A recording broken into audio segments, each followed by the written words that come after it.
What do you want to start with, Dustin? I think I just wrote a blog post or a Substack post on Louisiana sending the National Guard, 135 National Guard members to Washington, D.C. Jeff Landry announced earlier this week, and just writing how it's pretty ridiculous um, because Jeff Landry says it's about fighting crime. Um, it's ridiculous because, I mean, who really believes this? Trump is doing his little dress rehearsal for martial law, and he can bend Washington, D.C. to his will because of the federal control over D.C.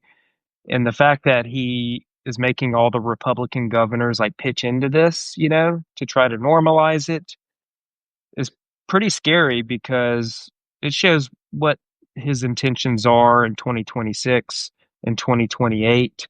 If there's any kind of close elections, um, Trump is already talking about shutting down voting. He's already trying to steal seats and making Republican governors across the United States uh, steal seats. So the fact that Landry is saying, "Oh, this is for high crime," is just complete bullshit. And I just want to also say too, like these National Guard members, they have families, they have jobs. Um, a lot of them are going to have to take away from that to go on this little mission for politics, for just political posturing. I mean, it's back to school uh, Hmm. weeks now, right now, so it's time away from their families. The fact that he's just using our military like this is just really just revolting. And um, also, is hurricane season. Like Yeah, we that's what I was going that's to add. It's that, the National Guard has, um, several duties, and one of which is for natural disasters to come in and help. yeah, we're And already going to be in deep trouble if a hurricane hits us. I mean, with FEMA, we don't know what's going to happen with FEMA. With the crackdown on immigrants in our area. We're having we rely on rebuilding, whether it's roofs or anything. Like we need a ton of people helping here with construction and everything, and uh, that is being hit big time. Having workers in our area to help rebuild, and I'm just really scared if something happens yeah, here. it's like a perfect storm for um, a post-disaster. Right. Yeah, and I also was talking. Was posting on social this week too, just the fact that he's talking about like cracking down on crime in DC. And Gavin Newsom, which we can talk a little bit about that later too, has been trolling Jeff Landry and Mike Johnson, saying, in all the red states really, that red state crime is much higher than DC, is much higher than really all the blue states. Hmm. So this is something I've been thinking about a while because, Republicans love trashing blue cities and their high crime and acting like, um, because of Democrats, we have crime and stuff. And really, I'm glad Gavin Newsom has had the chance to call this out because I think it's something we need to talk about more.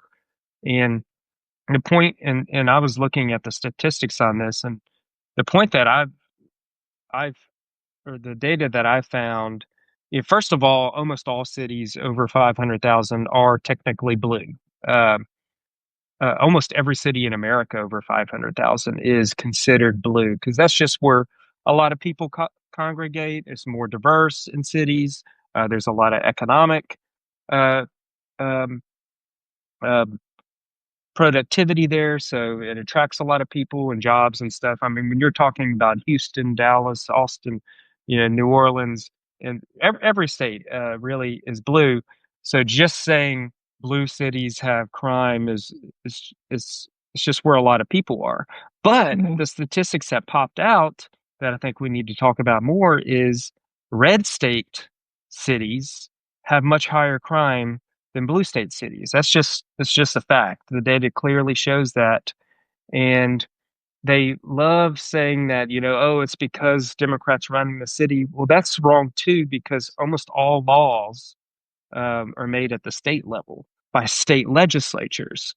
They pass all the laws concerning school funding, investments in communities, youth programs, gun lax gun laws, Mhm. mental health. I mean, like literally, uh, in especially poverty. Of course, red states have much higher poverty, which is one of the factors that leads to crime. We have rampant poverty across our states, and a lot of that is controlled by these state legislatures. And a lot of the reasons we have high poverty and low mental health investment and low youth investment in education is because of red states defunding that, and of course giving all those tax cuts to the wealthiest people in the state and industries, and that leads to more crime. So I think I'm glad that he's bringing that up because I think this is something we need to continue to talk about, Joe.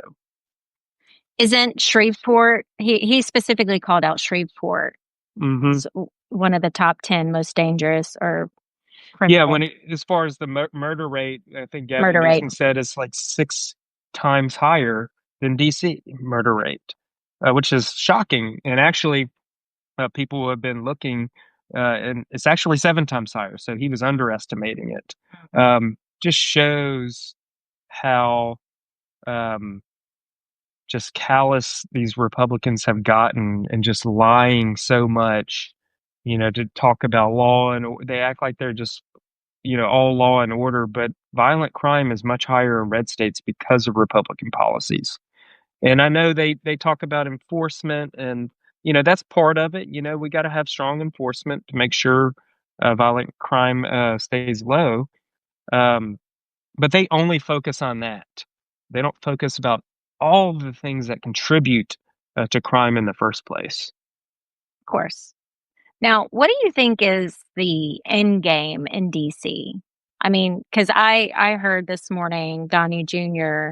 jesting about going to other cities, which is not shocking. Like we know this is like a potential martial law takeover, but is that really what like will they leave DC, you think, ever? Or is this kind of just they're there for good? I mean, I think it's training the United States population to get used to it. It's kind of Uh-huh. it's about normalizing it in the media and testing the media too, because Trump is known for uh, setting up trial balloons, and trial Mhm. balloons are like testing certain things and seeing how people react. If there's not just a complete um, sometimes he walks things back, but he tests things a lot, and I Mhm. think it's about getting us used to it. And already people are normalizing it. It goes in and out of the news cycle, um, and I think he already did it in California when with the protests over there, acting like there was all kinds of riots, and really it was just a waste of money. But it's Yeah, did they performance. did they pull back the National Guard there? Do we know Uh, like I think they did, but again, it was like out of the news. He gets away with it. Mhm. So a lot of people in his base think, well, he sent people there, and that's what calmed the protests and riots, and then we don't really hear about it, that it was a waste of money and that nothing really happened there, and they were just kind of walking around doing nothing. Um, the news passes on, so um, he's definitely doing this for reasons in the future too, in 2026 and 2028.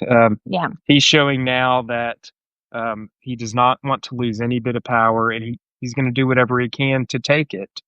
And I think um, preparing, at least in the red states, preparing National Guard to be sent to the blue cities in the red states, like New Orleans and stuff, I think is what he will want to happen in 2026 and 2028. And he's been sending people to all the states testing the voting machines or like checking out in the name of like making sure everything's fair. I know he's been sending people to all the states. Yeah, and that's another thing too, is military is he gonna say some false crisis around the elections and say we need to send military to voting places, to protect the ballot boxes or whatever, and then sending troops to a lot of places, that's just gonna tamper down people going to polling places. If they're gonna have to deal with military all around and guns and stuff, it's gonna it's gonna suppress turnout in the cities, which are like I said earlier, every major city is blue, and Democrats rely on that. So, and yeah, and they're also getting access to voter data and stuff. Ever since Doge happened, they've been cross-referencing a lot of data that has been siloed. Secretaries of state are supposed to keep that data separate, and so what are they doing? It's things like that, and the redistricting push too, gerrymandering pushes in the red states as well, shows that he's going to do everything possible to steal the next couple elections. Um, should we go into? So I think it's good to kind of compare and contrast what's happening in California to Louisiana, and the California Texas rivalry to how Louisiana is going about it. And Texas, as we know, the Democrats weren't successful, at least in the House, to containing the gerrymandering. And of course, Newsom said, if it moves forward, we're going to move forward on our campaign on redistricting too. Um, Louisiana has been in a long battle to try ever since the census, which showed that 30% of our population in Louisiana is African American. And ever since then, it's been a fight that we've won up until now. We only had 1 out of 6 congressional seats Democrat, and we recently won with, was it last year's voting cycle or 2 years ago?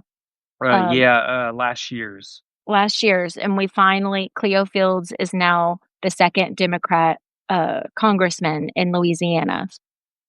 Yeah, we finally have a fair congressional map in Louisiana for this past year. Um, so yeah, just to explain, because I've been following gerrymandering and redistricting a lot since 2020 after the census, like you mentioned. Every 10 years they do that. And you're supposed to draw, you know, you're supposed to draw these districts, whether it's your state legislature, your state house and state senate, and then your Congress as well. You're supposed to draw them fairly. And ever since the Voting Rights Act from the 60s, 1965, I believe, um, uh, you've had to be fair because in the past they've cut out a lot of black voters and gerrymander. They pack them into certain districts as much as they can. Sometimes they'll looks like a spider trying to grab black voters, put them all Hmm. in one district, and then water down or crack all the other districts and put just a few black voters because black voters are typically vote, 80, 90% or more the Democratic Party. So that's the easiest way for people uh, in charge in these red states and the Republicans to gerrymander. In Section 2 of the Voting Rights Act, there's some language in there, and I may not be exact on this because I followed it a lot a couple years ago. But Section 2 just says that, hey, if there is a um, um, if black voters or any minorities, if they have voting patterns or of voting for one party, you have to take that into account. You have to make sure that um, that They're things are fair. represented, Yeah, that they're I'm fairly exactly. fair representation is ultimately. Exactly. And so what we're seeing now is a challenge to Section 2 of the Voting Rights Act, which really has protected us somewhat from gerrymandering over the last 50, 60 years. Um, and the Republicans have been trying to attack and bring down the Voting Rights Act for decades and decades and decades. And they're on the verge of doing it. And it's actually a Louisiana case, like Louisiana versus Calais, I think. and the Supreme Court has taken it up. They're hearing more arguments in October, I think, and some people widely believe that this very far right Supreme Court is going to strike down Section 2 and say it violates the Constitution, which it doesn't. But they've been trying to pack the courts to get this brought down.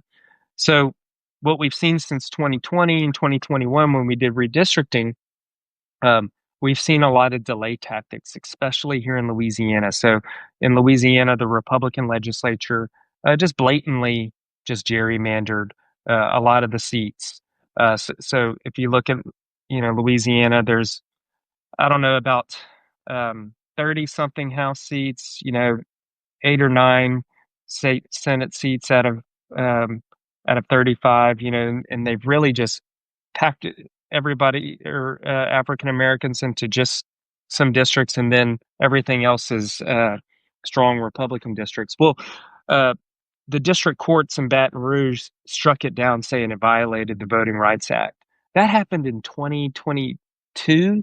So since 2022, we should have had fair districts. Um, just their delay tactics of the Republicans in the state have stolen the votes of Black Americans and Democrats uh, Mhm. for 3 years already. They violated the law. And so they've appealed it and appealed it, and they just appealed again. And we keep winning. The Democratic Party and the NAACP, especially, that's who is fighting this, the And Legal Defense Fund, ACLU. have been winning, winning, winning, and the Republicans still won't redraw the districts. They're buying time hoping that Section 2 falls. And they just put on the calendar in October and November to possibly have a special session because they're hoping the Supreme Court strikes it down. And then if that happens, they'll probably gerrymander it even worse. And they'll for sure take away Cleo Fields, the second Democratic seat we have in Congress as well.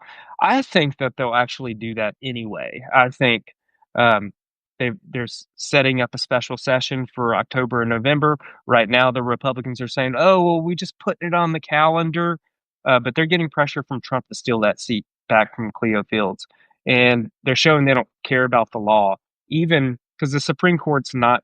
They're not going to release their judgment right away. Um, it could take months. So Section 2 will likely, if it does fall or be upheld, will probably be in 2026, which is too late.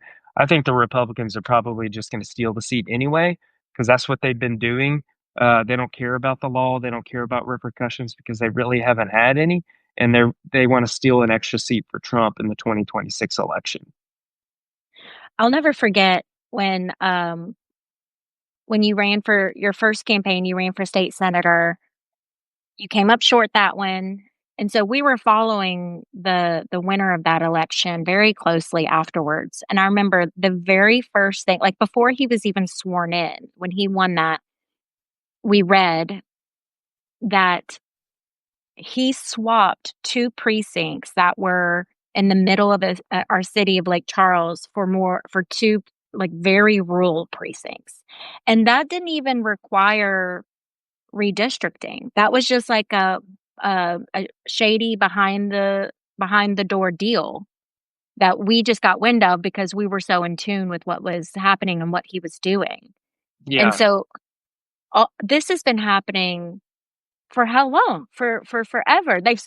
They've slowly been blurring those lines and making it more and more red. Even in a district like ours that is supposed to have a city, which is historically always been blue. And slowly but surely, they've been just kind of swapping out these precincts, making it more and more predominantly Republican voting.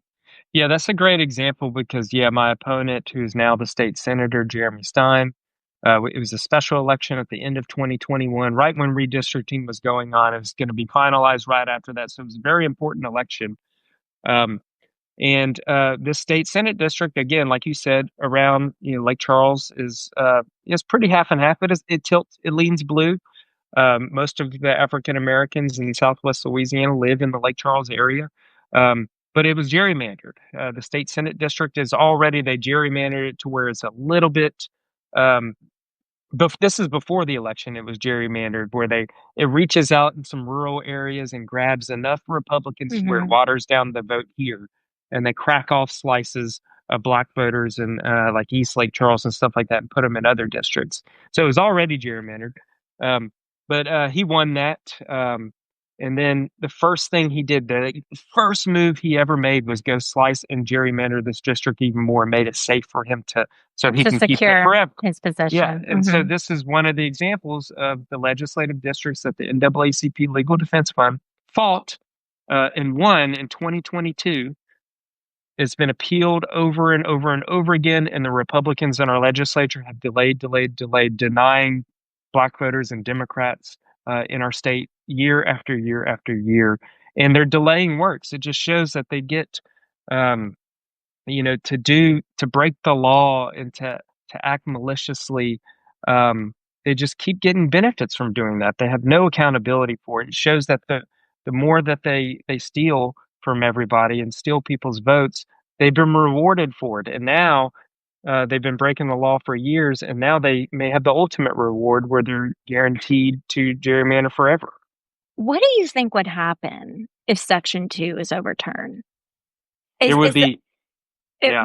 would this be like taking the street worthy of like people losing their goddamn minds and Yeah, I mean, protesting and red states especially, or blue states do it too. But the thing is, blue states always try to be more neutral. So that a lot of blue states like California have an independent redistricting, which, in my opinion, every state should have independent sure, redistricting committees makes sense. that draw these lines that are fair, not whatever party is in control.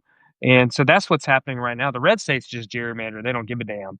They've been doing that for years. So, I mean, there's probably 30, 40 seats that Congress has had. I mean, we're talking an 8, 9, 10% tilt that we've had towards Republicans' benefit for decades now.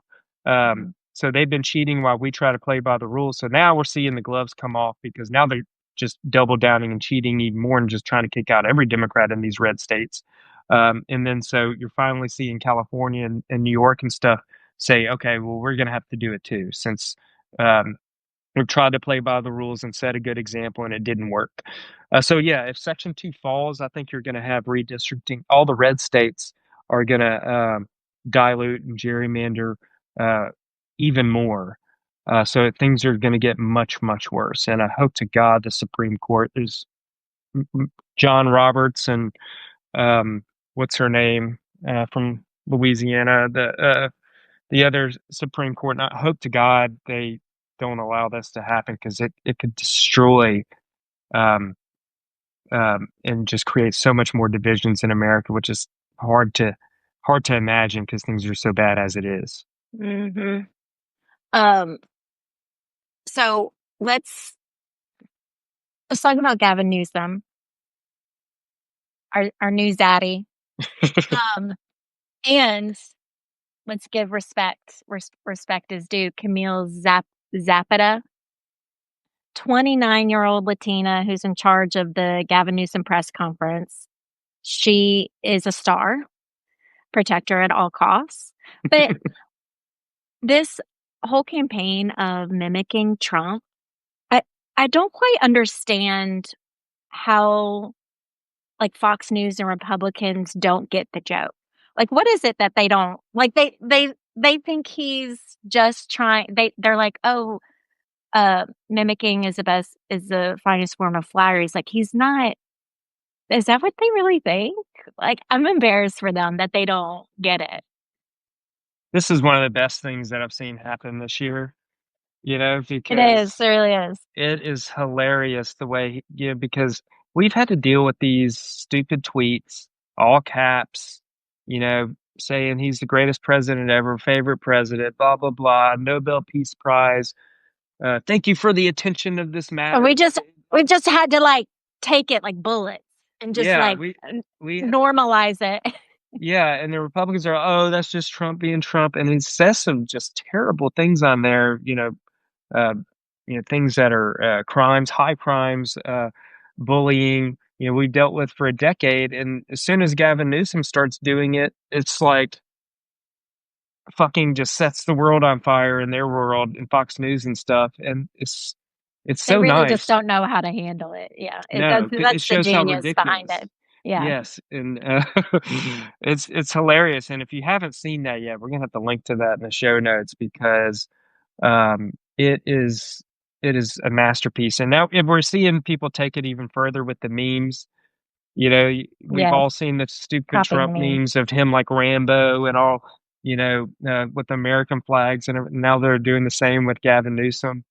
And I think, it's giving Democrats some hope. It gives, what a lot of the polls show Democrats, you know, people were upset with Republicans across the country, but like Democrats are still low polling too, because a lot of it is Democrats not happy with their Democratic Party not fighting hard enough, Mhm. because we've Mhm. all realized that they've been playing Game of Thrones, like Mhm. slitting our throats over and over, red wedding, uh, like over and over again for decades, and we've been basically just like playing tic tac toe with them. And I think this shows that Newsom and them and his social media team are like, no, this is how you fight back. I Yeah. mean, you have to fight fire with fire, and it Yeah. has people excited again. Yes. It's the only way. It's really the only way forward. We've tried to be diplomatic about this for decades. Um, but there's it's inspiring other politicians, I can tell, because even just this morning, I it was somebody who's running against someone in Texas or something, but it had gone viral because the guy said he posted some of the things that people were commenting when he, like, announced his campaign, like, that it was very gruesome and ugly and, threatening, and he responded with, "You don't know who the fuck you're dealing with?" He's like, "I'm effing crazy."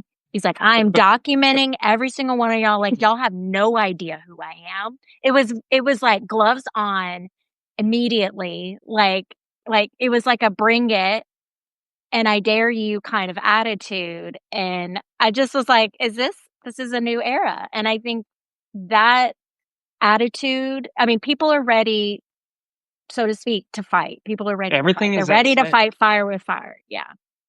It Everything is reminds at me. stake.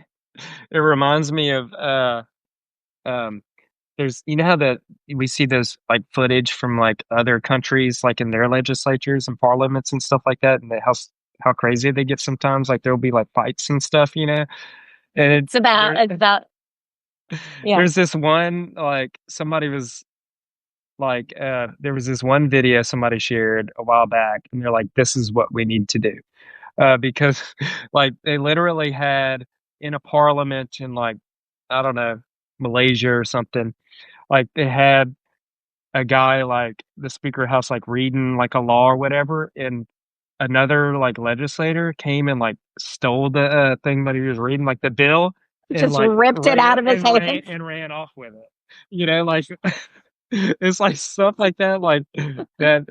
It's It's like we're looking at that and now we're like, we get it. We get it. I get yes, we get it now. Like that that's has the kind of potential.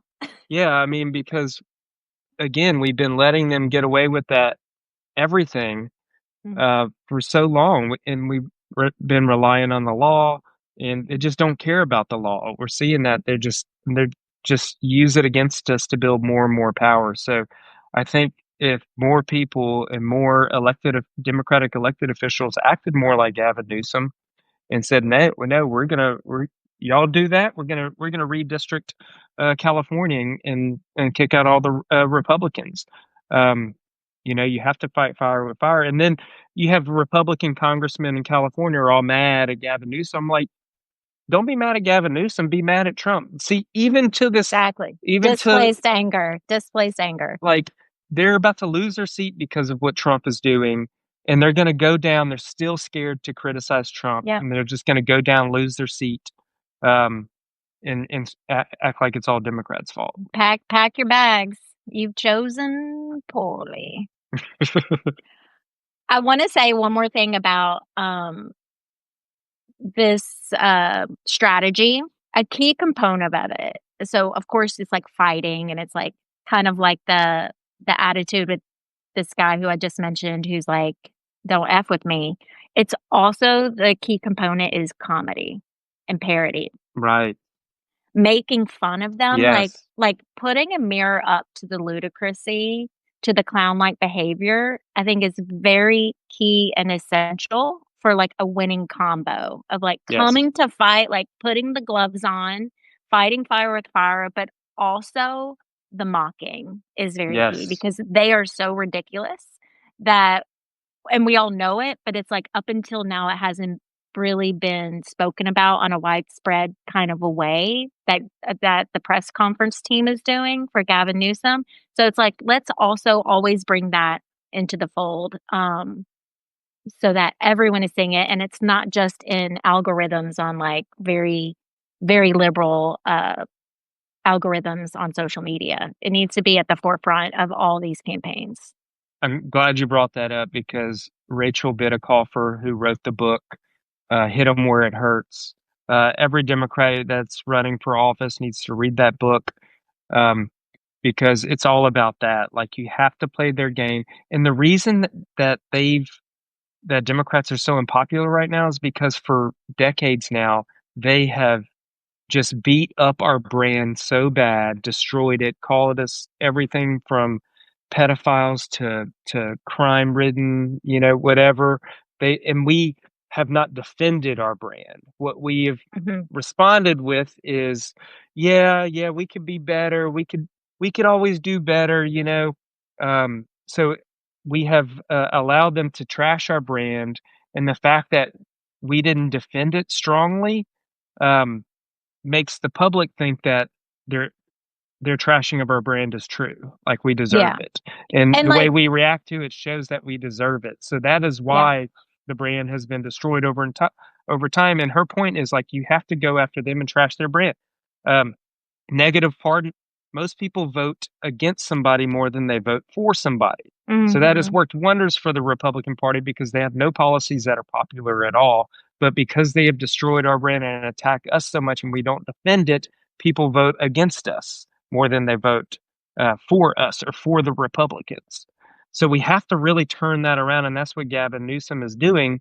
And it also has historical connections too. Like it's known if you look at historians that talk about authoritarians, like mocking is the best way to Mhm. hurt authoritarians. That's why they go after comedy. That's why they go after the press first, because you're not allowed to mock Putin in Russia. You're not allowed to mock any of these dictators at all. I mean, in Hitler, you would 'Cause have it's been so killed. dangerous, It's so so dangerous. dangerous to them to Mhm, show how ridiculous they are.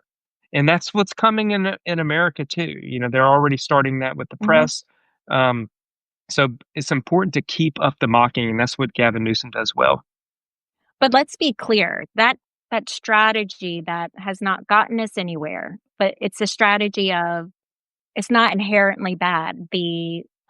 Being self-critical, always trying to be fair, always trying to better ourselves and listen better, that inherently is not a bad strategy. It's just a losing strategy when you compare it against another team that's not playing by the same rules. So Yeah, ultimately, the goal is to get back to that place, but we just want both sides or all sides using the same level of rules and the same level of um, reviewing ourselves and with the underlying goal of progress in the end. That's the ideal. That's what we're actually fighting for right now.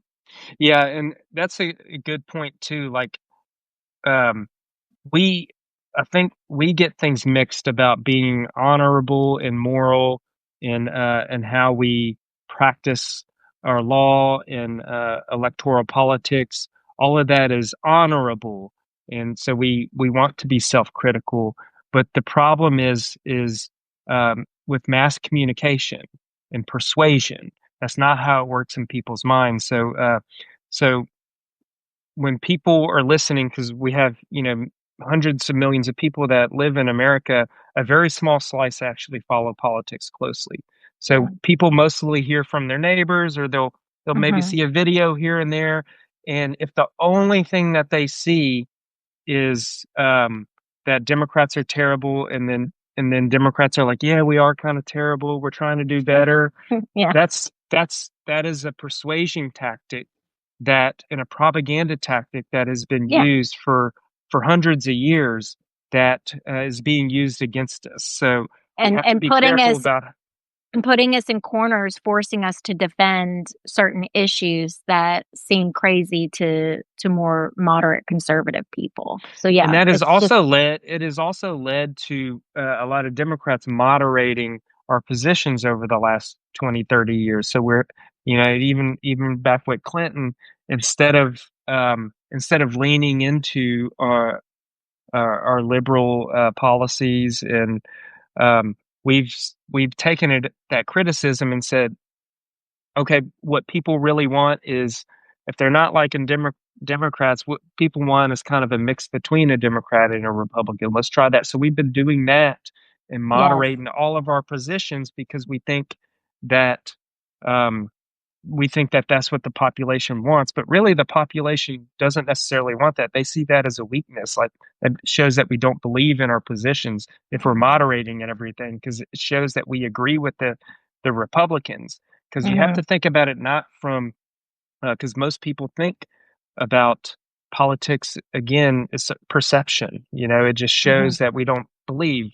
People can read that. So it's led to more and more Democrats moderating their position and steadily lost the seats. And I think what we've seen is with Bernie Sanders and Mamdani that there is a huge amount of crossover vote we can get by leaning into what we truly believe in. And I think that's really our way out of it. And seeing Democrats across the country in more liberal areas acting like they need to get more moderate, I think they need to look at Louisiana and see that it's not a good case over here because Been there, done that. We tried it. we've moderated ourselves to absolutely zilch power now. So that's what's coming for these other states. Like, we have to lean into what we truly believe from now on. You can even see it when people are so excited about Gavin's new strategy, but even when they post about it, they're saying, "Well, I don't love everything about him, and he's not perfect, but he's our man, he's our guy." And Yeah. it's like, we need to get to the point where we don't even have to add that disclaimer. It just needs to be, he's showing up, he's fighting, he's our guy. Like, let's stand behind him. Yep. We don't need to water anything down. Yeah, because a lot of people aren't tied to parties, so like they want to Mhm. see who's standing up and has something they believe in, has ideas, and is strongly defending those ideas with conviction. Um, so I think that is really how you get people, and you get back some of these crossover voters or swing voters, and how you start rebuilding the party again. Yeah, the house is burning. We have to put out the fire first. And then hopefully we can enter dialogues about where the party goes from here. I personally hope the it starts to abandon that moderating strategy and lean more towards more progressive principles. I'm excited to see what happens in the mayoral race for New York City. I can't wait for that landslide. But wouldn't it be nice to have the more national Democrats supporting him more and leaning into that? But we'll Yeah, see. We still have they still have some weeks ahead. Or that election is, when is the mayoral, the New York City? Is it this year or next year? it should be This this year. year, I think. This I year, yeah, think. probably this November. So we'll be watching that closely. Um, Before we wrap up, just a couple things. I still get people DMing me all the time, like, "What can I do? What can I do?" So I updated my what you can do October. now Substack, which will set a link in the show notes because I want to update that from time to time. Like, all right, here's some action items. If you're out there, want to do something, you're not involved with politics, you're not involved with the party, but you want to do something, I want you to check out that list. And one of the things that I added that we're trying to do now, we have a new initiative at the Louisiana Democratic Party. Again, it's we're kind of rebuilding a lot. Um, is precinct organizing and having block captains. You know, when the Democratic Party was strong decades ago, this was normal practice. Um, And in a lot of big cities that are still Democratic strongholds, this is a common practice of having block captains. So we have so many volunteers just in Calcasieu Parish over here in Southwest Louisiana. I mean, we have like 200 volunteers. Let's put them to work and to where everybody, and what precinct organizing is all right. If you want to help, you want to volunteer, start with your block, start with your street. Okay. And the Democratic Party or the parish level will give you a list of the Democrats and no party too. If you want to talk to Republicans or no party too, you can feel them out and see what their politics are. But to be in control of a certain geographic area. If you can do larger than that, that's good too. It just depends on how much you want to volunteer, but everybody can do their street. And you communicate with these households year round, so maybe a couple times a year you reach out to them, you say, hey, just I'm connected to the Democratic Party, what are you looking for? What changes do you want to see? You talk to them, uh, Hmm. have a little community meetings if you want to, but you reach out a number of times a year, you build relationships, and when it comes time for elections, you have built those relationships and you make sure that they all get out to vote. And we start small, but if you get thousands and thousands of volunteers across the state of Louisiana, I mean, that can move elections. I mean, we're Hmm. talking percentage moves of an election that can swing an election. So that's what we're starting at the Louisiana Democratic Party. We're still in the early stages of that. If you want to be a block captain, precinct organizer, email me at dustin@grangerforlaw.com. Um, I'll add you to the list. We will soon have something on our state Louisiana Democrats website where you can sign up and get it all organized. But this is an initiative, I think, we have to get back to the nuts and bolts of things. We've tried everything, but one thing we know works is precinct organizing, and we have to lean into that. And not only just to win in the coming years, but to hold that power for decades. Yes. I love that it's like this idea of just breaking it down to bite-sized pieces. And not everyone has to carry this mountain on their shoulders. They just have to carry a little bit nominally. Right. And if more Right. people pitch in, the easier and more reach and more power Yes. for everyone. Um, okay, so y'all be sure y'all are following both Dustin and I on Substack. We'll send out the show notes with some of the links we talked about. Share it with a friend. Um, and that's it for this week. Y'all have a good weekend and stay tuned for next week. We'll see y'all then. Yeah. Thank you, everybody. Bye.